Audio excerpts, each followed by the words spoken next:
2025 সালের এসএসসি পরীক্ষার ফলাফলটি আপনারা কিভাবে অনলাইন এবং এসএমএস এর মাধ্যমে দেখবেন সেটি আজকের ভিডিওতে আপনাদেরকে দেখাবো। তো আপনারা যারা মার্কশিট সহ আপনাদের ফলাফলটি দেখতে চাচ্ছেন তারা এই ওয়েবসাইট থেকে ফলাফলটি দেখে নিতে পারবেন। সেক্ষেত্রে পরীক্ষার নামটি এসএসসি সিলেক্ট করবেন, এখানে পরীক্ষার সাল সিলেক্ট করবেন 2025, বোর্ডের নামটি আপনি সিলেক্ট করবেন।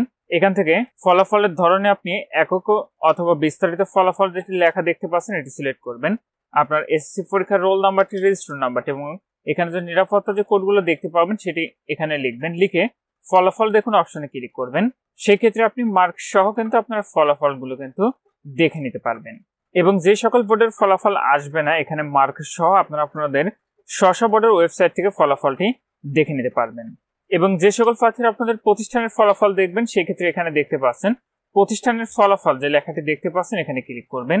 আপনার প্রতিষ্ঠানের ইআইএন নাম্বারটি এখানে দিবেন, দিয়ে এখানে যে কোডটি দেখতে পাবেন এই কোডটি এখানে লিখে আবার ফলাফল দেখুন ক্লিক করলে প্রতিষ্ঠানের ফলাফলগুলো একসঙ্গে দেখতে পাবেন।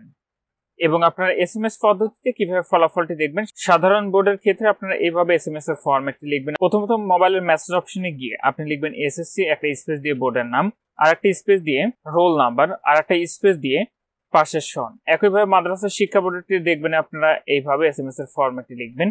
একইভাবে কারিগরি শিক্ষা বোর্ডের এসএমএস ফরম্যাটটি এভাবে লিখে আপনাকে পাঠাতে হবে 16222 নম্বরে। এবং আরেকটি ওয়েবসাইটে রয়েছে, সেখান থেকে আপনারা চাইলে ফলাফলটি দেখে নিতে পারেন।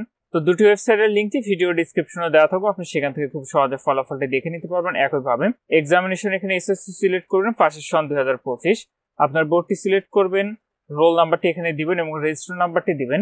দিয়ে এখানে আপনার ক্ষেত্রে যেটি দেখাবে সেটি যোগ করে আপনি এখানে বসিয়ে সাবমিটে ক্লিক করলে কিন্তু আপনি তাৎক্ষণিক আপনার ফলাফলটি দেখতে পাবেন।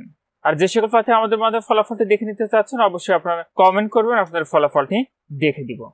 এবং আপনাদের যে সকল প্রার্থীর ফলাফল আপনারা পুনর্নিরীক্ষণ করবেন, আপনার ফলাফল পুনর্নিরীক্ষণের আবেদনটি শুরু হবে 11 জুলাই 2025 তারিখ থেকে এবং আবেদনটি শেষ হবে 17 জুলাই 2025 খ্রিস্টাব্দ তারিখে। আর আবেদনটি কিন্তু আপনাদের টেলিটক প্রিপেড মোবাইল নাম্বার থেকে এসএমএস এর মাধ্যমে পুনর্নিরীক্ষণের আবেদনটি করতে হবে।